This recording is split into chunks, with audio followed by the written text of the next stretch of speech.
We'll go live in 2 minutes, sir.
Mm-hmm.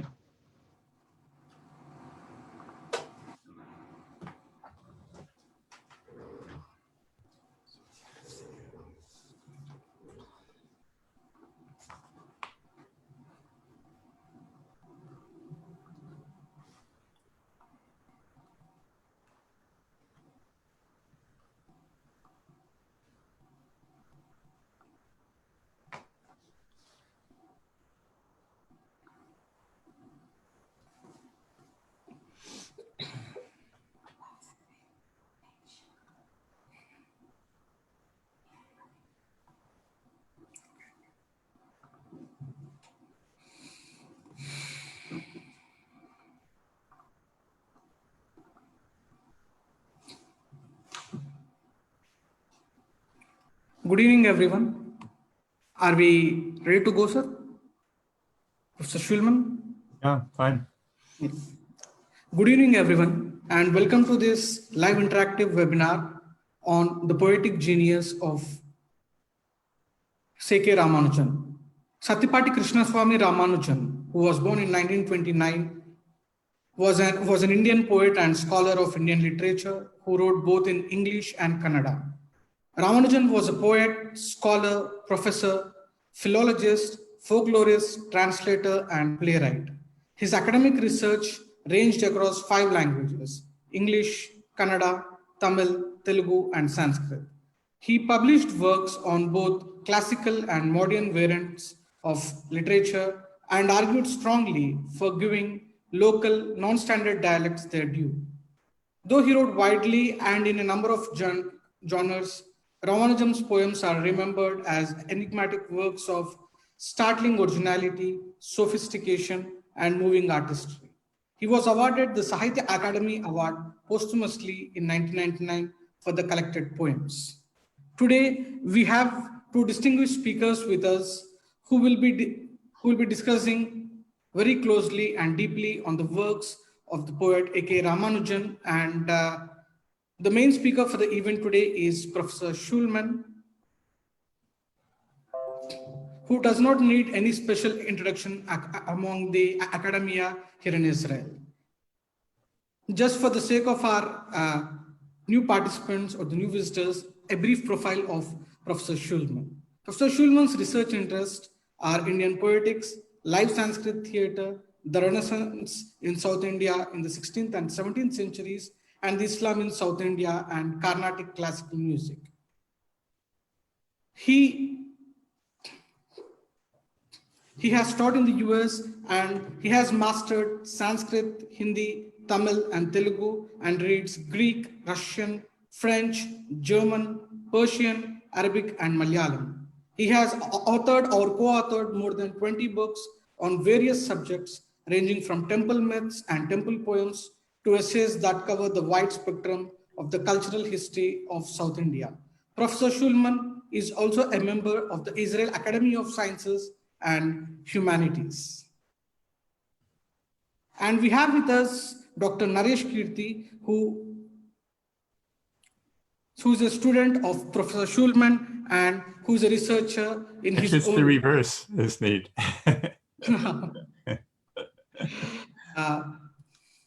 Dr. Naresh Keerthi is a researcher and teacher of Sanskrit and Old Kannada. He has 3 years of formal experience teaching Sanskrit language, literature, and poetics to undergraduate and postgraduate students in India and Israel through the media of English and occasionally Sanskrit. He's an effective teacher and a strong believer in collaborative work and currently involved in several translation and research projects. He is currently working as a postdoctoral student in the Hebrew University of Jerusalem under the guidance of Professor Shulman. Now, without much ado, I invite our chief guest, His Excellency Ambassador Sanjeev Singla, to deliver the opening remarks. Thank you. Namaste and Shalom Lekulam. I'm very happy to join all of you on this seminar on the poetic genius of AK Ramanujan, the renowned Indian poet, translator, playwright, and folklorist. My first introduction to AK Ramanujan was through an article I read about him 4 decades ago in 1983. I was in high school at that time.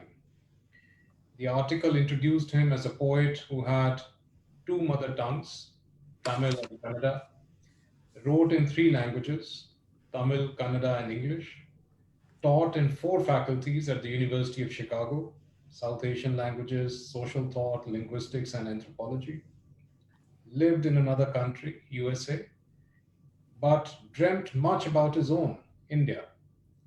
He had a Fulbright scholarship, as also the MacArthur Award. The BBC had produced an opera based on his translations, speaking of Shiva, and several buses in Chicago displayed a poem of his that had been chosen by the Illinois Art Council. Now, it's a difficult thing to forget such an introduction, even though I was too young to appreciate his poetry. Many years later, I revisited the same article and found myself intrigued by his description of how he viewed poetry.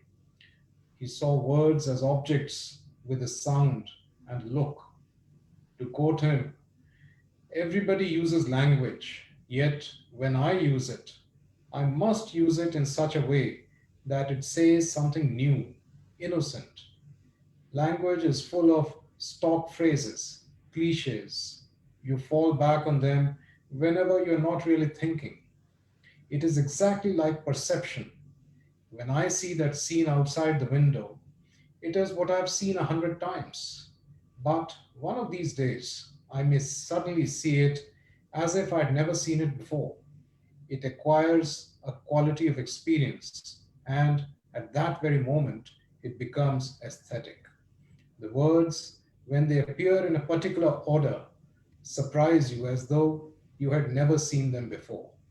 That's when you know you can't change it anymore, and you are your first reader.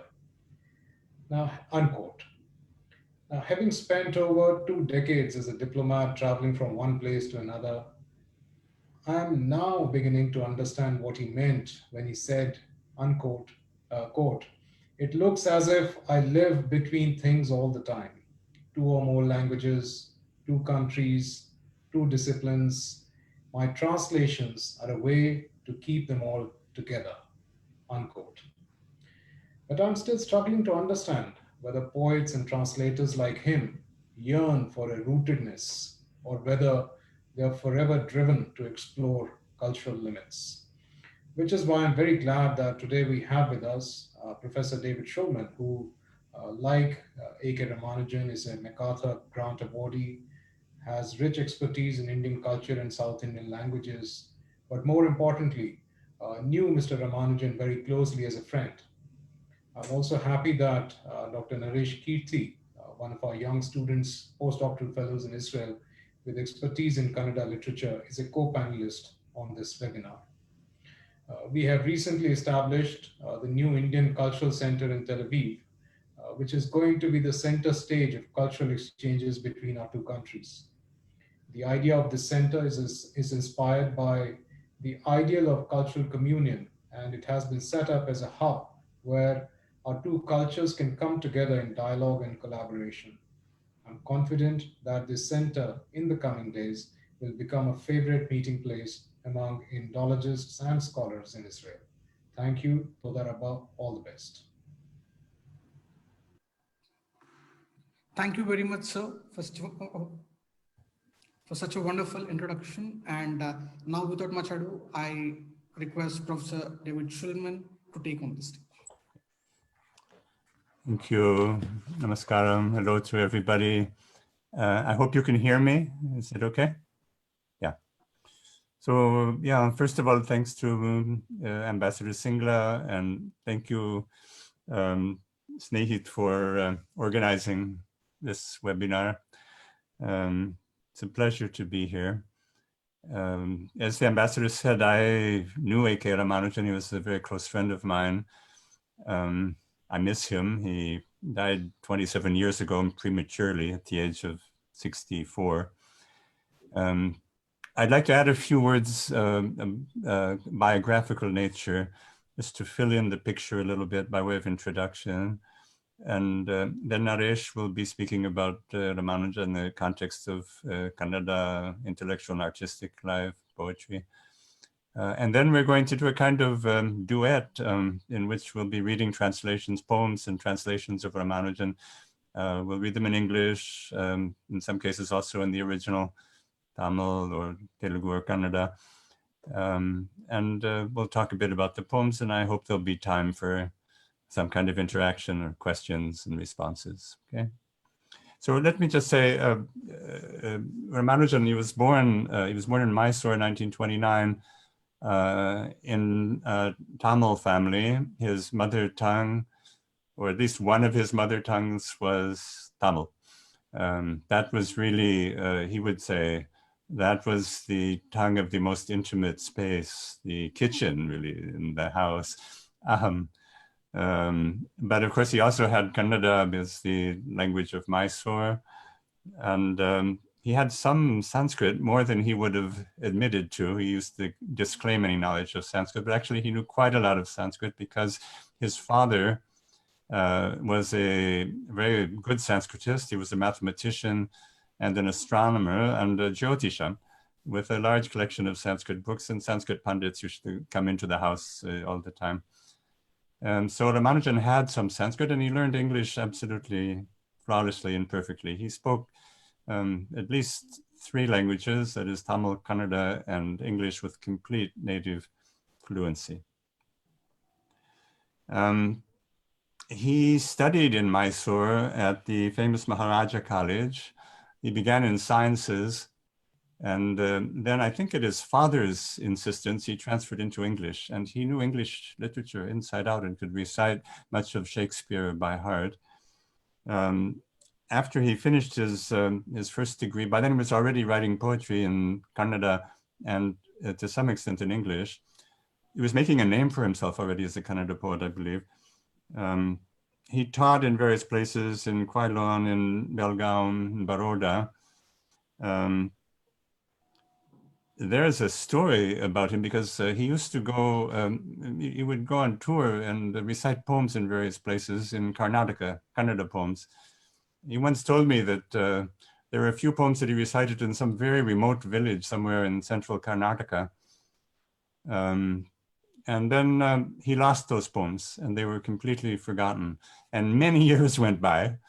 And after perhaps 20 or 30 years, he returned to that village.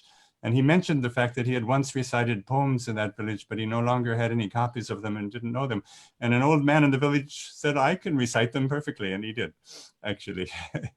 He'd heard the poems perhaps 30 years before and remembered them word for word.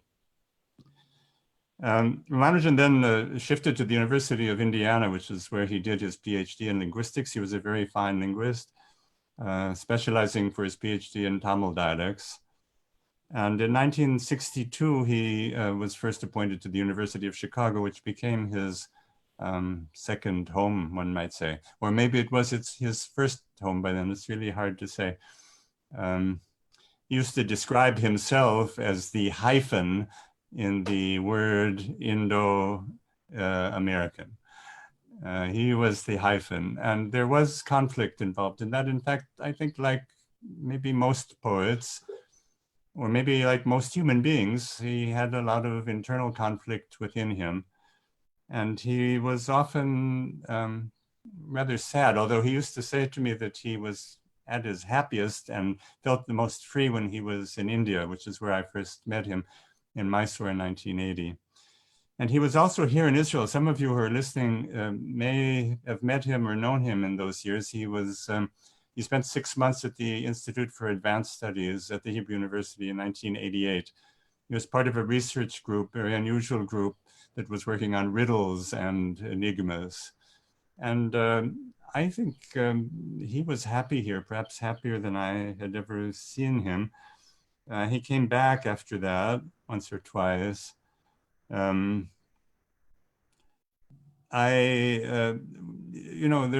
said that there's a kind of internal conflict on the level of who he was and where he belonged and all those kinds of issues that people have. It also extended to his linguistic world, because although he was completely fluent, as I said, in these 3 languages, he himself used to say, and he was a great linguist, he used to say that actually there are no true bilinguals, let alone trilinguals, that always one of the language has a somewhat more intimate and fluent bond in the soul of the speaker. And I think that's true. I think it's true also of myself. And I think also it may be true of Ramanujan's poetry, because although he wrote very beautiful poetry in English, which has become very famous, and you could say it's part of the school curriculum, I think in India, when people read Indian writers writing in English, they will invariably encounter Ramanujan. I have a feeling that perhaps his deepest and best poetic voice was in Kannada. So Naresh is in a position to tell us about that. Please, Naresh. Thanks, David, and thank you, Snehit and Ambassador Singla for organizing this event. I think it's very right, David, that you people had Ramanujan here for a seminar on riddles and enigmas, because he could both be a participant of the study as well as a subject of the study, because he was quite a riddle himself. And people in the larger world, they mostly know Ramanujan through his translations of the classical Tamil poetry and later his translations from Kannada. But he started mostly as a Kannada poet, and of course also from his English poetry. But his early work and possibly his most influential work was as a poet of Kannada. And like you said, he did have this kind of bivalent relationship with Kannada and Tamil. Though Tamil was possibly the language of his house, he had an exceptional mastery over Kannada. One can see in his use of expressions, of idioms, in the choice of word, that there's a certain sureness about the cadences. There's never a false note, and there is never a contrived expression. And it's rather unfortunate that we don't have so much of his prose in Kannada. He also wrote very beautiful Kannada prose. We only have a couple of short pieces here and there, but luckily we have a few audio samples now, recordings from the Hampi University and so on, where you can hear him speak this perfectly musical Kannada.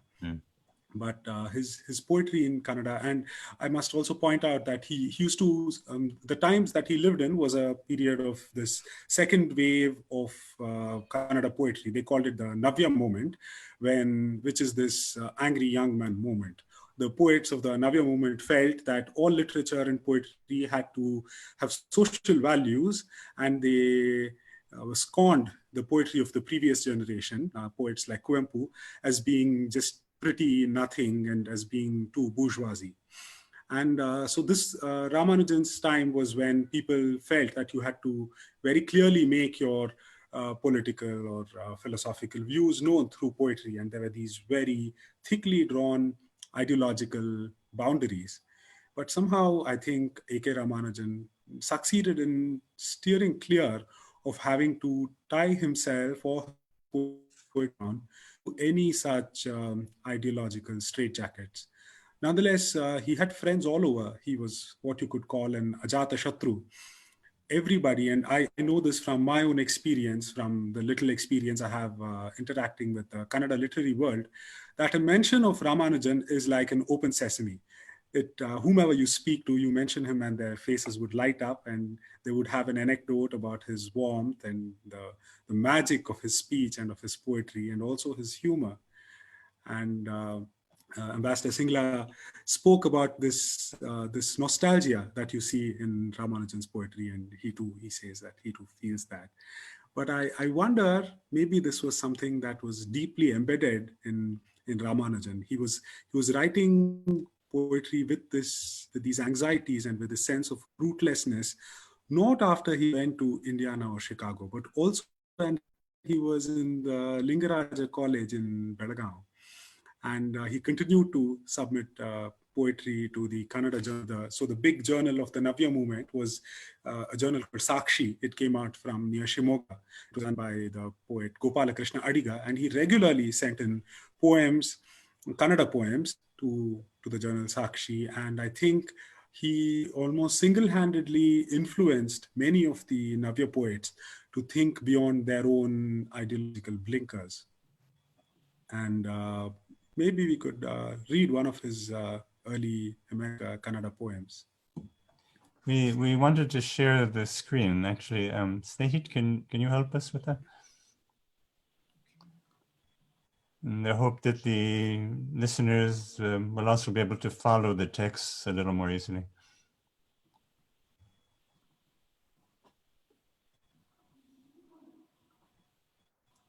Are you able to share the screen now? I think Yeah. it should be. Yeah, if you can do it. You have the document, right? Yes, I'll do it. Okay. The only thing is you'll have to kind of help scroll down as we go from text to text. And also I've made you the co-host, so I don't think there should be any problem if you want to share the screen. I can try to do that. Yeah, Yes. Let's see.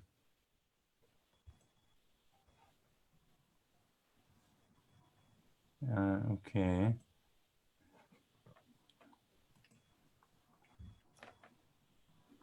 Yeah. Okay. Can you see that? Yes. Does everybody see it? Okay. It'll be easier for you to follow as we read poetry. Ramanujan always used to say, poetry can never be heard, it can only be overheard. And perhaps that's also true about reading it. It needs to be overread. So please, Naresh. So this is a poem addressed to some imaginary sweetheart from Mysore, I presume, and it's one of those nostalgia poems. ಸ್ವಿಟ್ಜರ್ಲ್ಯಾಂಡಿನ ಮಂಜಿನಲ್ಲಿ dosa coffee ನೆನೆಸಬಾರದು. ಸ್ವಿಟ್ಜರ್ಲ್ಯಾಂಡಿನ ಮಂಜಿನಲ್ಲಿ dosa coffee ನೆನೆಸಬಾರದು.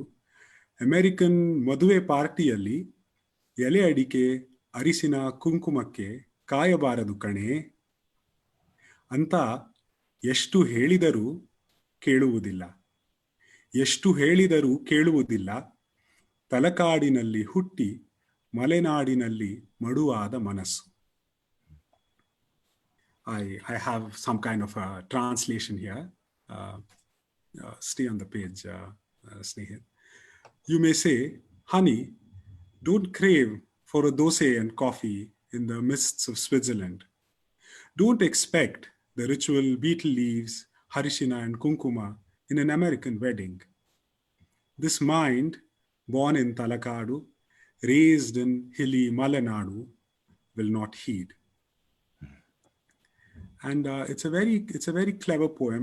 It's beautiful because of this nostalgia that you see in it, but also Ramanujan already had started his one can say almost pioneering work on collecting proverbs, on collecting folk stories while he was still in Karnataka. And he did this much before he learned about the systematic discipline of folklore studies and anthropology connected to stories. And inset in this poem, you can already see the expression Talakadinalli hutti, Malenadinalli maduvaada manasu. He has taken a popular Kannada proverb and paraphrased it and set it into the poem. And it's pitch perfect. And a Kannada speaker, when they hear this, would immediately recognize the delightful effect of this insert. So maybe we'll look at an English poem or two. And after that, we'll be moving into the translations. Although he became famous also as an English poet, he used to say that he, in a way, felt that his poetic vocation was to translate. He used to say that even his name, Ramanuja, included the notion of his being a younger brother, and that the text to be translated was like the older brother, and he felt safer when there was a text like that, you know. But first we'll read, I have two poems for you that he wrote in English, and Naresh has very nicely found his own autograph manuscript of the first poem. It's a short poem, Self-Portrait. That handwriting is very familiar to me and moving to see. So here's the poem, Self-Portrait. I resemble everyone but myself, and sometimes see in shop windows, despite the well-known laws of optics, the portrait of a stranger, date unknown, often signed in a corner by my father. So I don't think this poem requires any further comment, which would only ruin the resonance of it. And the next poem that we're going to read is one of his most famous poems, A Hindu to His Body. I think I should say to you before I read the poem, two things. One is that Ramanujan's body was very slight, almost invisible, in fact, except for these two wide, black, burning eyes that had a mesmerizing effect. He was the kind of person who brought a sort of magical aura to whatever meeting or group he attended, changed the world for people around him. So in a way, it seemed appropriate to me that I would read this poem about his body. It's also about dying. So that's the second thing, because on the day that his death was announced in Chicago, copies of this poem were pasted on lampposts and buildings all over Hyde Park in Chicago. A Hindu to His Body. Dear pursuing presence, dear body, you brought me curled in womb and memory, gave me fingers to clutch at grace, at malice, and ruffle someone's hair, to fold a man's shadow back on his world, to hold in the dark of the eye, through a winter and a fear, the poise, the shape of a breast, a pear's silence in the calyx and the noise of a childish fist. You brought me. Do not leave me behind. When you leave all else, my garrulous face, my unkissed alien mind, when you muffle and put away my pulse to rise in the sap of trees, let me go with you and feel the weight of honey hives in my branching and the burlap weave of weaver birds in my hair. Those weaver birds, they're all over South India, I think. In Telugu, they're called gijigarlu. They're birds that are known for building these rather elaborate nests out of all kinds of little pieces of things that they may happen to find. And they're mentioned in the classical poetry. And I was wondering if perhaps there's some allusion to that, perhaps an unconscious allusion in this English poem of Raman's. And you can see also in this poem how a person who inhabited his body, although when you were with him, what you felt was this tremendous power of his mind, how he wanted to keep hold of his body even after dying. I think what we'll do now, in the remaining time that we have, is we'll read translations. Ramanujan translated from rather a series of quite different literary corpora. That is, he translated from Old Tamil, the Sangam poetry, which we're going to begin with. And he translated from the Vaishnava poet Namarvar, medieval poet, and from the Kannada Vachanas of the Virashaivas. And the last book, which I was involved in along with another translator poet, Velcheru Narayana Rao, that book of padams from Telugu, dance padams, that was translated here in Jerusalem. But we'll begin with two poems from the Sangam literature in Tamil. You know, it would be possible, but it would be a terrible mistake to give you a long lecture about the grammar of Sangam poetry. Sangam poems, they're quite old. We don't know for sure, but we think they were composed in the first 2 or 3 centuries AD. And they have a kind of grammar of their own, but you don't really need to know that grammar in order to appreciate the poems. And it was Ramanujan who made them famous outside of the Tamil country. He really made them a kind of part, you might say, of universal literature. And that was because of the amazing beauty of his translations. You could say that in a way he invented a method of translating these Sangam poems. All of us learned from him. It had a lot to do also with the way the poems were set graphically on the page, as you can see in this poem. So I'm going to read you 2 of the love poems, Aham poems. The title is one that Raman himself gave each of these poems. They first appeared in a book called The Interior Landscape. The Interior Landscape. It was published in 1967. There are about 60 poems there from the ancient anthology called Kurundohai, love poetry. And they're called The Interior Landscape because the nature of the Tamil love poetry is an exploration of the imaginative and affective world of the speakers.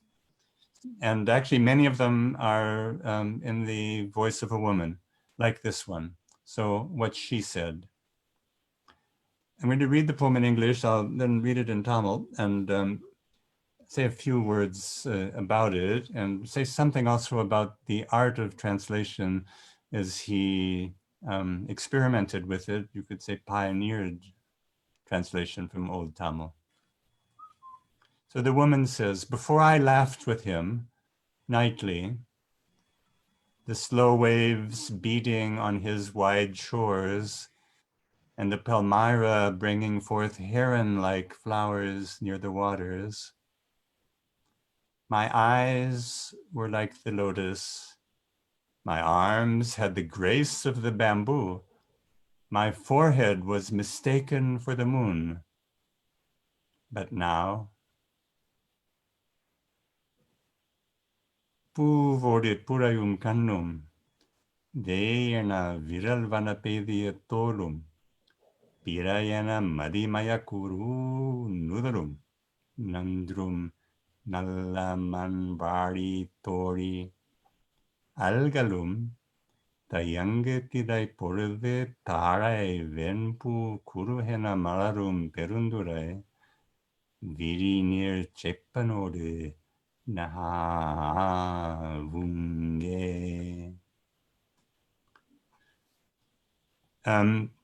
You'll notice that I've highlighted in yellow 4 words in the middle of the poem. And I did that because I wanted to show you something about Ramanujan's way of translating. So the first thing that one has to say is that his translations are always very close to the original. They're literally very close, and he did not believe in straying far from the original. He felt a good translation has to be close to that literal meaning of the original and had to be conveyed in some beautiful way in the target language, in this case, English. Nonetheless, even within the bounds of that rule of staying close to the literal meaning, he would every once in a while take a kind of imaginative leap, which would turn out to be absolutely necessary and would also illuminate the poem itself and give it a kind of life of its own. And this particular poem, I think the poem speaks for itself. This particular poem is a good example of this imaginative leap that he was capable of taking, because actually, those of you who know Tamil, there must be people in the audience who know Tamil well, you'll have noticed perhaps that the two halves of the poem, that is the description of laughing or making love at night on the seashore, among the flowers and so on. That's how it begins in English. And then the very moving sentences, my eyes were like the lotus and so on. These two sections have been inverted in the English compared to the Tamil. The Tamil actually begins by saying, my eyes were like the lotus, my arms had the grace of the bamboo, and so on. And not only that, those four words that I've emphasized in yellow, they're the final line of the English poem, but now. They're the middle point of the Tamil poem. Man, Vari, Tori. Tori, the woman is addressing her girlfriend. Man, Vari, and now. So the poem in a way is balanced on those few words, but they've been turned upside down, you could say, in the syntactical order of the English. And in a way that's quite expectable because the syntax of English and the syntax of Tamil, like all the South Indian languages, are really in a way kind of opposite to one another. On the other hand, one might say, Tamil speakers might come and say, look, he's destroyed the natural order of the poem by reversing this sequence and then ending, but now that open-ended ending on something that is actually the middle point of the poem in the Tamil. That's the kind of imaginative leap that Raman would occasionally take. And you know what? I once decided that maybe it was possible to produce another version of this poem that would follow the natural order of the Tamil, with the but now in the middle. And by the way, in Tamil, the final line, Virinir Chepanoru Naha Unge, that's a beautiful line and a nice way to end. That was before I was laughing with him, with this man from the region of the seashores. So I worked at it. I tried to produce a version that followed the natural order of the Tamil. I tried this. I tried shifting one thing or another. I played with it for an hour or two, and in the end, I gave up because Raman's translation was perfect and could not be improved on, and at least I was not able to improve on it. I'll read one more Sangam poem, again spoken by a woman. And like the vast majority of the Tamil love poems from the Sangam period, so-called Sangam period, these early Tamil poems, this is a poem about separation, because the scenario, the sort of paradigm scenario for falling in love in ancient Tamil begins with a kind of happy moment of premarital loving in the mountain region. And then it unfolds into a series of increasingly terrible states of separation, loneliness, and longing. So this poem is actually in a kind of early stage of the separation and longing, and the woman is speaking, and she says, "My lover, capable of terrible lies, at night lay close to me in a dream that lied like the truth. I woke up still deceived and caressed the bed thinking it my lover. It's terrible I grow lean in loneliness like a water lily gnawed by a beetle. Kettisin vari tori, alkal poi valaran meiran maria vaitai poikana marutta, yekterun damalitai vandanane, uvalai vande padu malaril sai tamien mandra arien yane. And again, I've highlighted two words because in the final line of the Tamil, final line begins with the word tamien, me and my loneliness. By the way, that position at the beginning of the final line of a verse is usually the most pregnant, suggestive position for any word in a Tamil poem.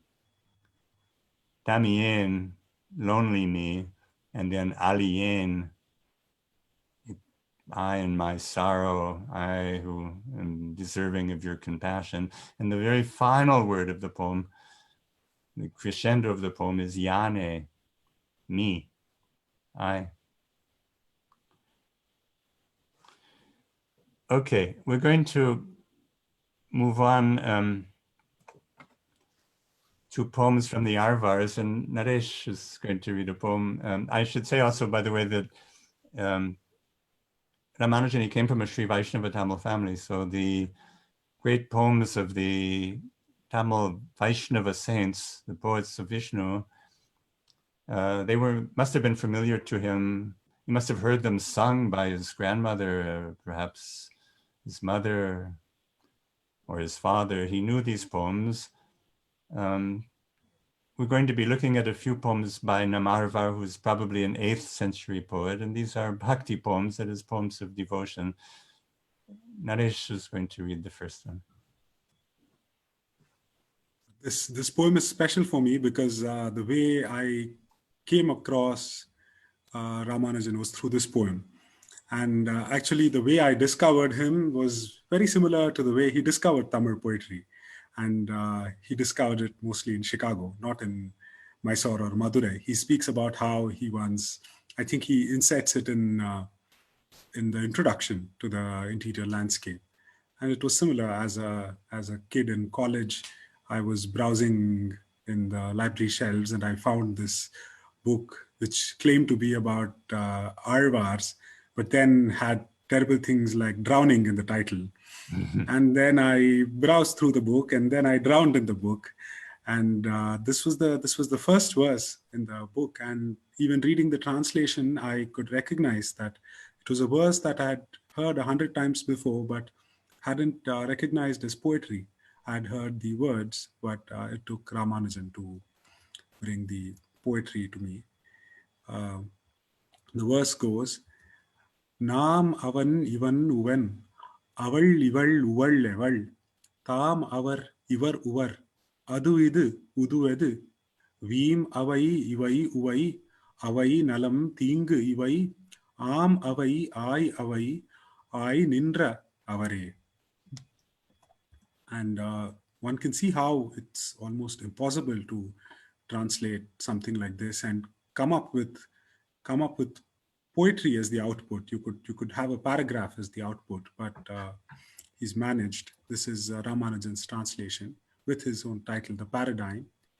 We here and that man, this man, and that other in between, and that woman, this woman, and that other, whoever, those people, and these others in between, this thing, that thing, and this other in between, whichever, all things dying, these things, those others in between, good things, bad things, things that were, that will be, being all of them, he stands there.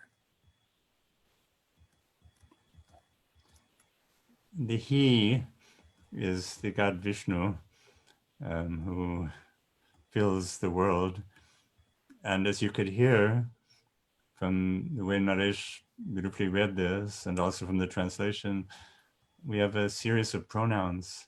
repeated in various configurations. This one, that one, the other one in between.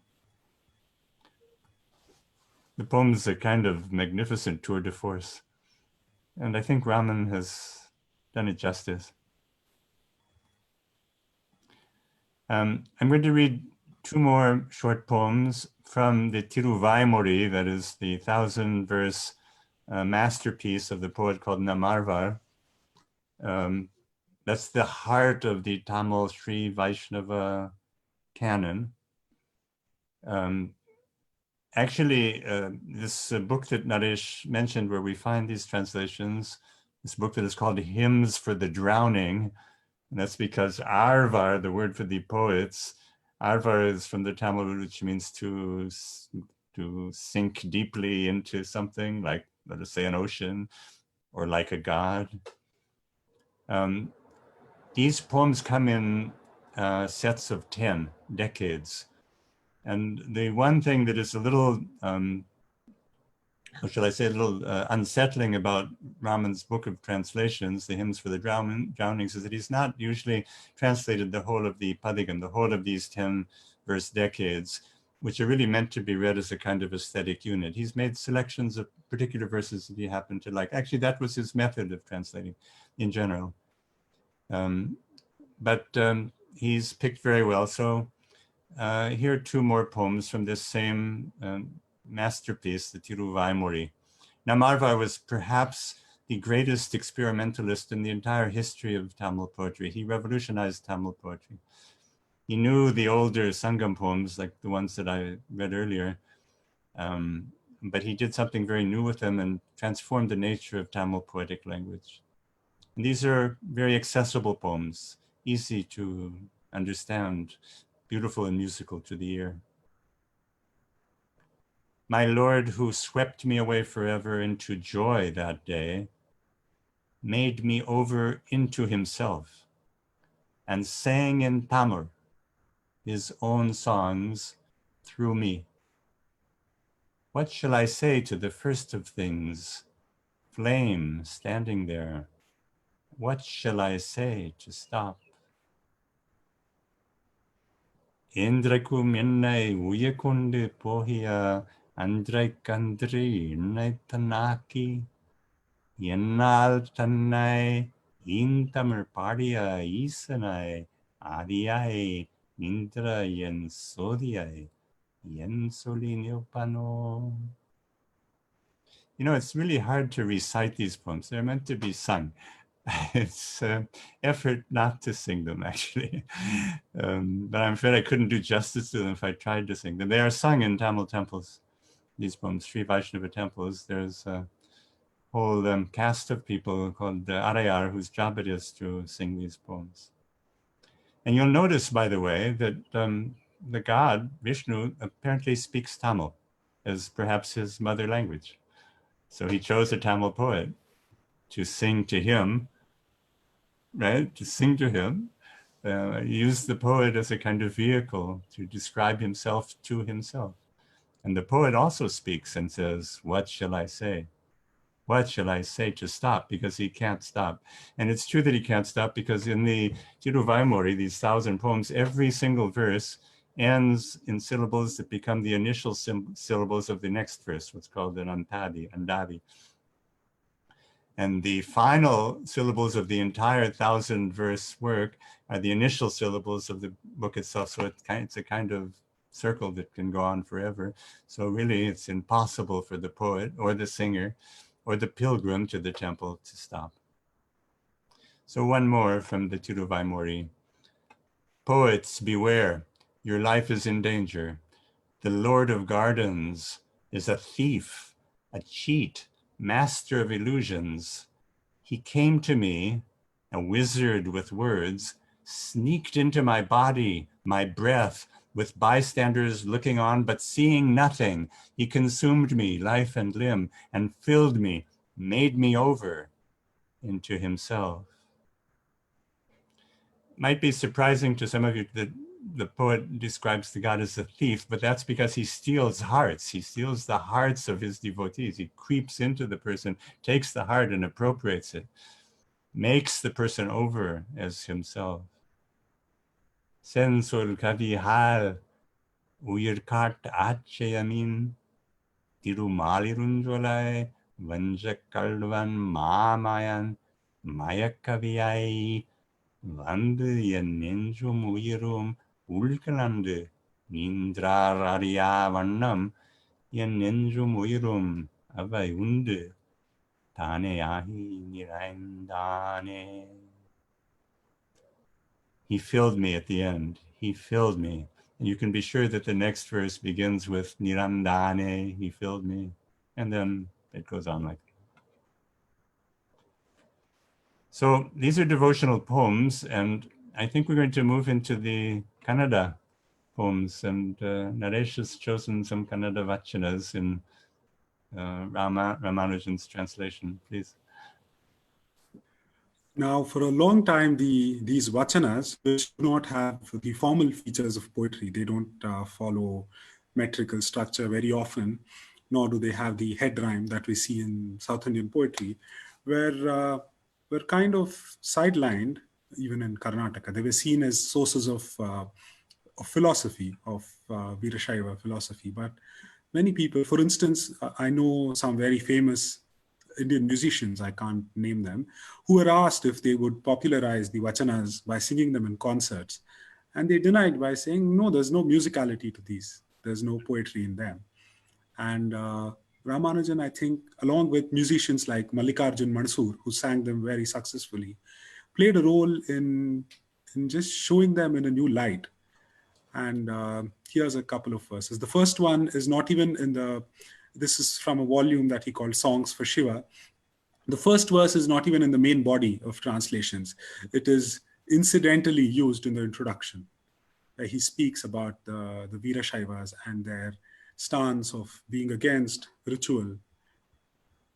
It goes, the sacrificial lamb brought for the festival ate up the green leaf brought for the decorations. Not knowing a thing about the kill, it wants only to fill its belly. Born that day, to die that day. But tell me, did the killers survive, O Lord of the meeting rivers? ಹಬ್ಬಕ್ಕೆ ತಂದ ಹರಕೆಯ ಕುರಿ ತೋರಣಕ್ಕೆ ತಂದ ತಳಿರ ಮೇಯಿತ್ತು ಕೊಂದಹರೆಂಬುದರನ್ ಅರಿಯದೆ ಬೆಂದ ಒಡಲ ಹೊರೆವುತ್ತಲ್ಲದೆ ಅದಂದೆ ಹುಟ್ಟಿತ್ತು ಅದಂದೆ ಹೊಂದಿತ್ತು ಕೊಂದವರ್ ಉಳಿವರೇ Kudala Sangama Deva.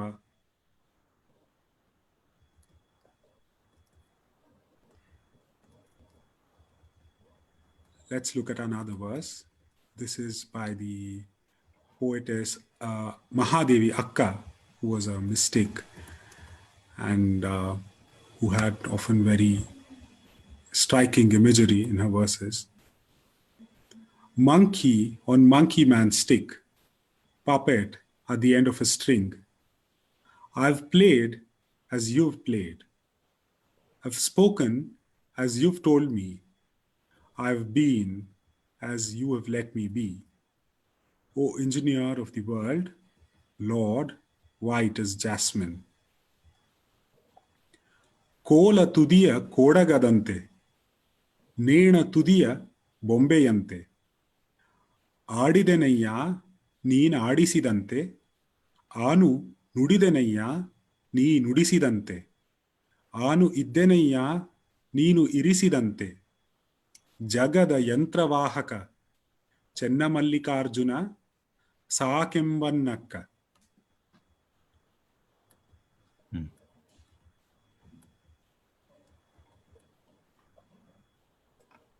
I had a student at the university once who read, she knew no Kannada, of course, but she read these translations from the Vachanas, the Raman's translations, and she said to me, these poems, they're so sharp that it hurts to read them. And in a way it's true, I suppose. Sometimes I think that his translation of the Vachanas were the real acme of his translations altogether.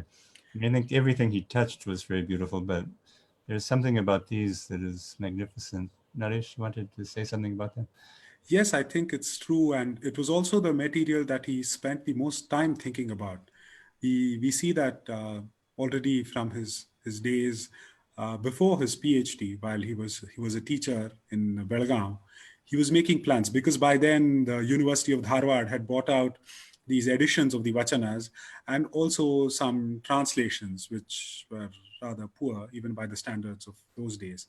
But he could see the luminous quality of this poetry and how it was something quite extraordinary. And he has lived with these verses, and we know now because of this volume about his poetic diary how much time you knew, of course, before David, you knew him well, but now we too know how much time he spent on his poems and translations, often weeks, and there were many drafts and a lot of polishing.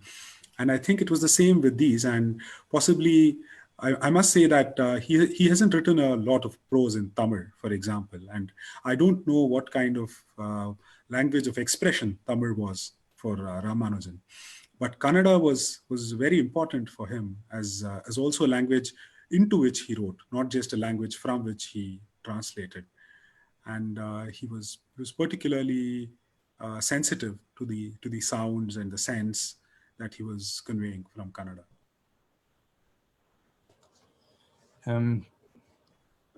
I think this, Snehit, we're actually coming towards the end of our hour, isn't that right? I think if you'll allow us, we'll read one last poem. It's a Telugu Padam. This is in honor of Snehit, actually. It's a Telugu Padam. And I'll say just a few words about it. I don't want to say too much. We might want to have a sentence or two by way of summing up after this poem. So this is a poem by a 17th century Telugu poet who is connected to the court of the Nayaka kings of Tanjavur. His name is Kshetraya, or Kshetragnya, they sometimes call him in a Sanskritized form. And these were poems that were composed for courtesans, Veshyas, to be sung to the king or to the god. And they're very remarkable poems. I don't have time to say very much about them, but I do want to say something about the way these translations emerged. Perhaps I should say one last thing about them, which is that the poems are almost invariably in the woman's voice, the female voice. And in these padams, the Kshetriya padams, the woman always has the upper hand in the end, and the god or the king appears as somehow a kind of toy in her hands.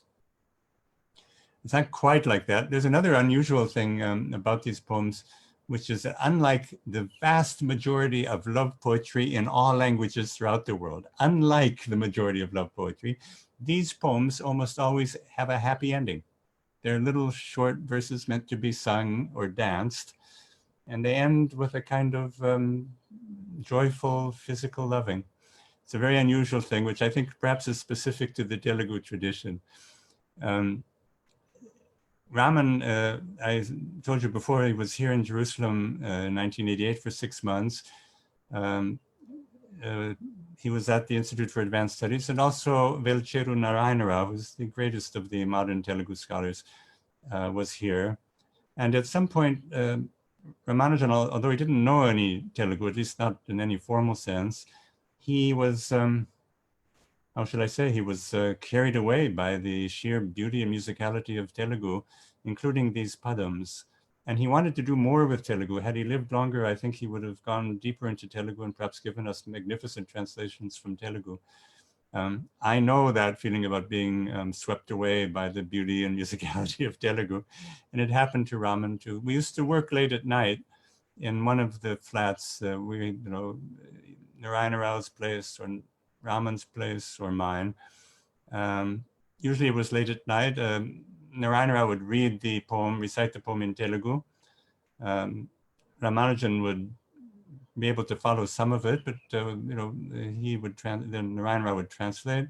a literal kind of translation, and then we would begin together to work on a translation into English, in which Ramanujan usually took the lead because he was indeed a kind of genius of a translator. He loved these poems. I could tell you that after some weeks of doing this, night after night, I saw him, I met him at the Institute the next morning, and he was looking very tired, and I asked him why. He said, yeah, he said, after last night, I just couldn't sleep. So I said to him, oh, I guess I can understand that. That's because these are love poems that are highly erotic. I didn't say that. I said, yes, I can understand why. And Ramanujan knew what I was thinking, what I was rather foolishly thinking. And he said, oh, no, not that. It's the words, the words. He said. It didn't allow him to sleep.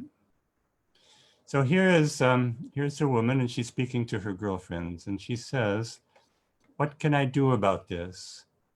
What can I say? This stupid heart of mine has lost all shame.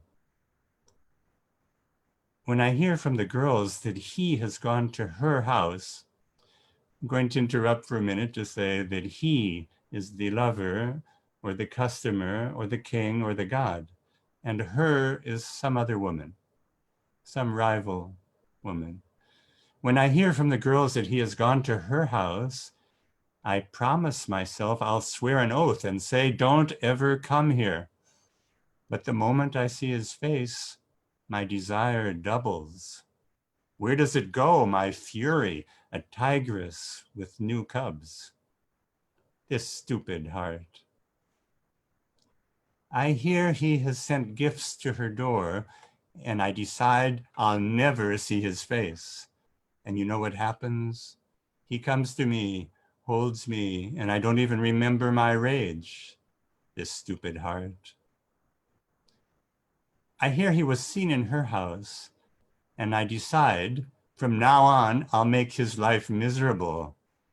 Then that Muva Gopala, that is the god Krishna, then that Muva Gopala, he comes happily and makes love to me, and I forget all my vows. This stupid heart. So I think I don't have time to read this to you in Telugu. And really, anyway, it should be sung. You should hear it. And you could probably find this poem, Induku Neni Emi Chetne. You might even be able to find it on YouTube. And it's sung in Bilahari Raga, one of the well-known Carnatic ragas.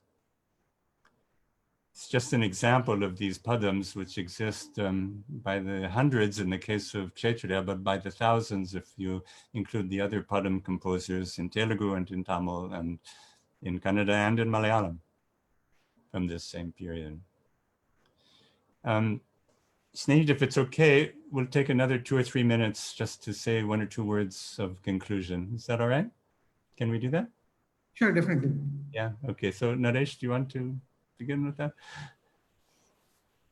Well, I think Ramanujan suffered always from this kind of fear. He felt he wasn't sure if he was good enough, if he knew what he was doing, if his work had any impact.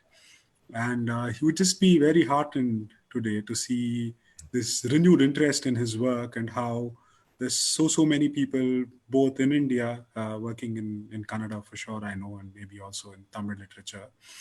And in the larger world, people who are interested in Kannada and Tamil literature and who are interested in looking with fresh eyes at folklore and proverbs and poetry, how much he's made an impact in their lives and in their work. I think it would just have been very nice for him.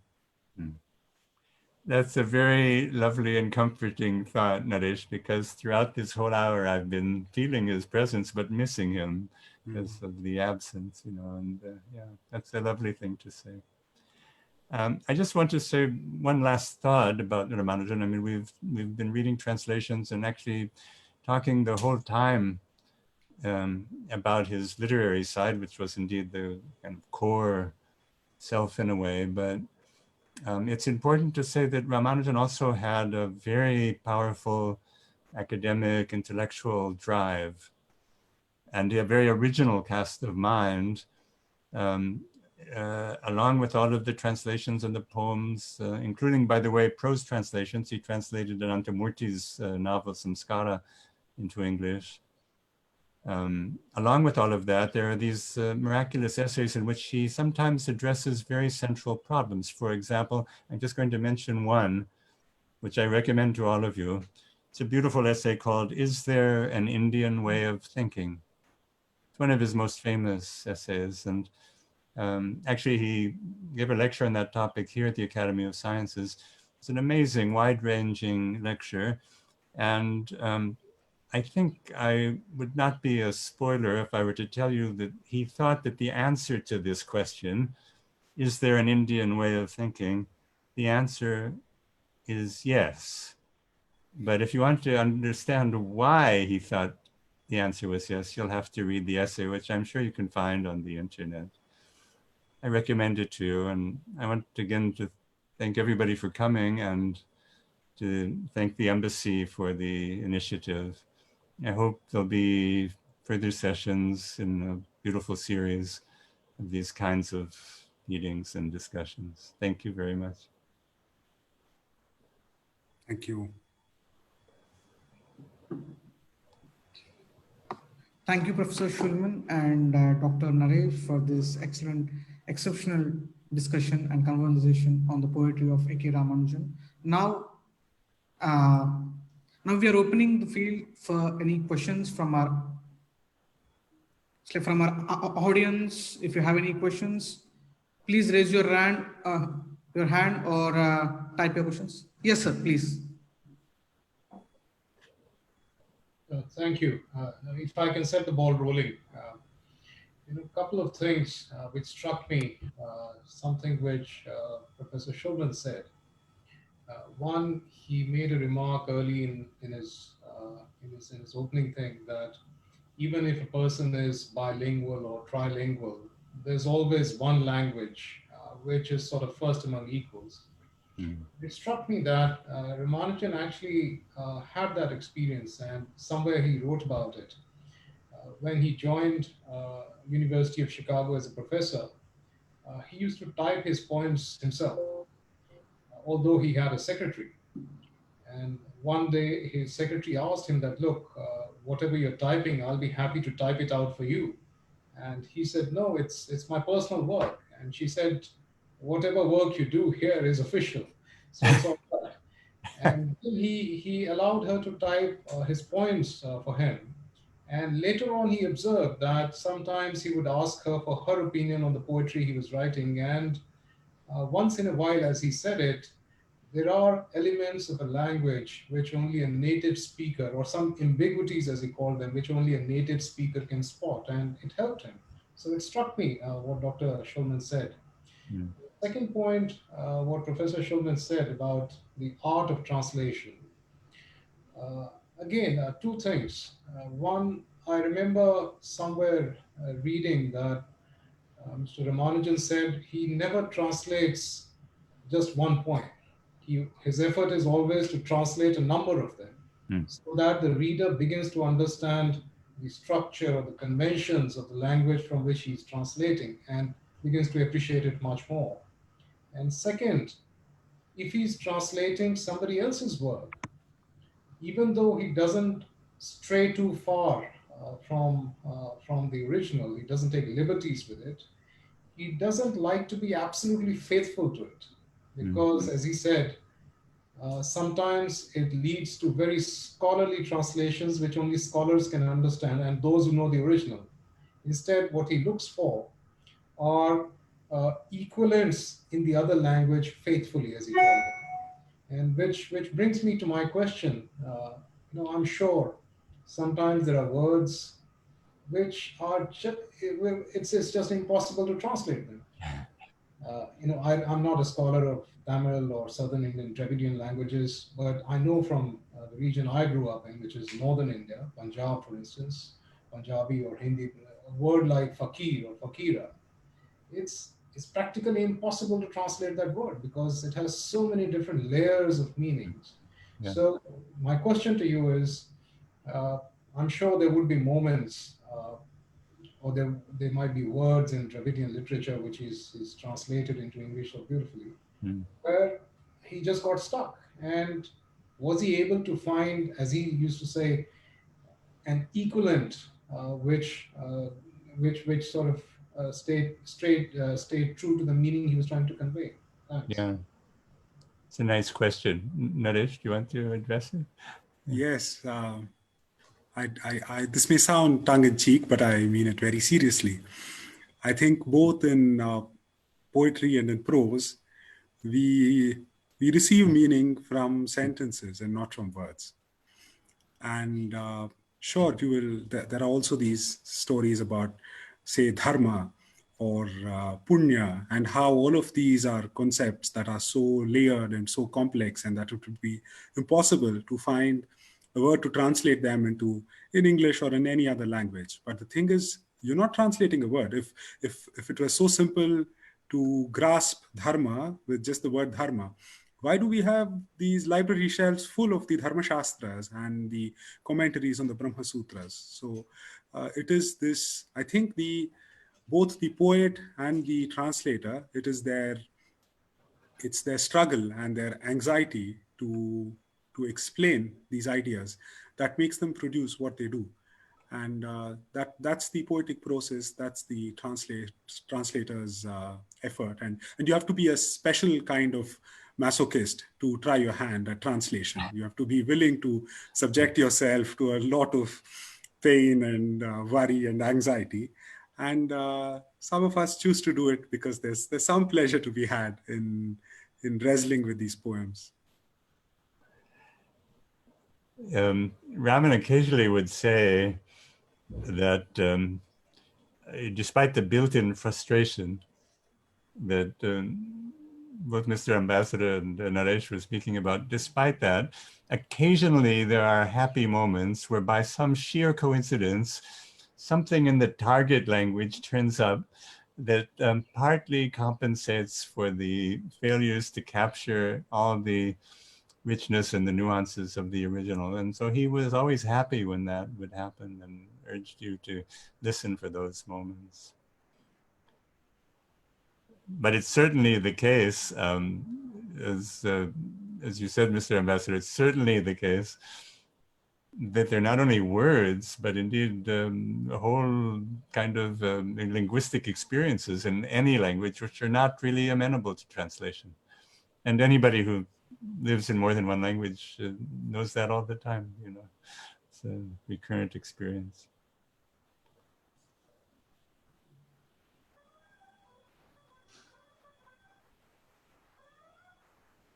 Do any of the attendees have questions for Professor Shulman or Dr. Naresh?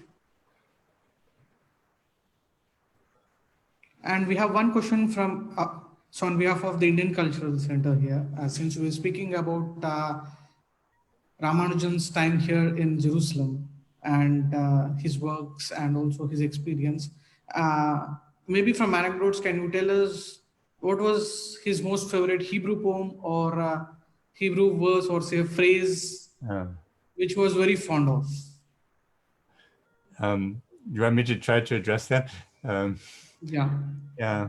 So I can tell you several things like that. He didn't know any Hebrew at all and made no real attempt to learn Hebrew. But, you know, since he knew English literature very well, much of it by heart, he was like Milton, for example. So he was very struck by the fact that biblical names of places, not only of places, but even something like the name of a taxi company in the French Hill, which was where he was living, they were familiar to him. The Hebrew names, they were familiar to him from reading Milton.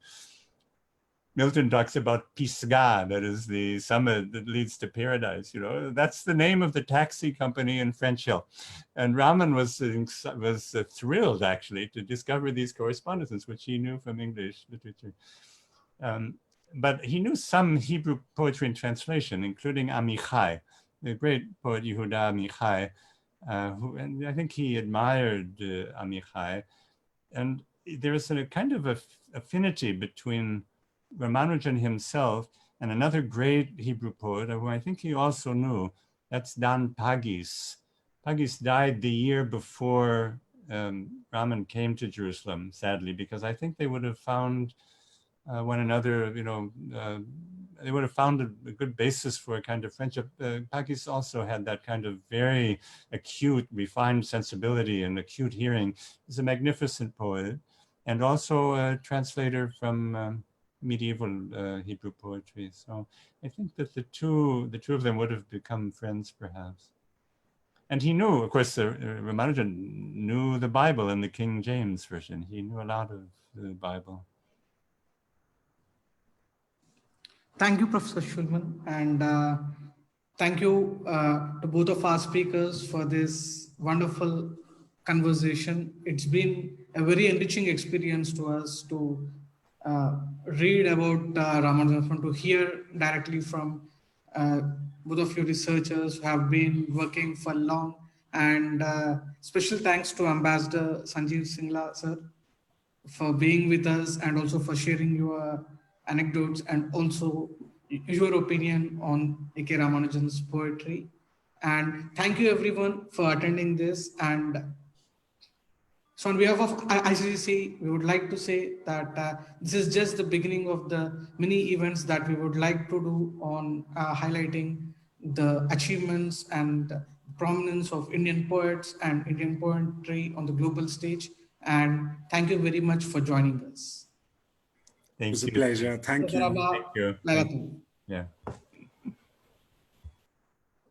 Bye.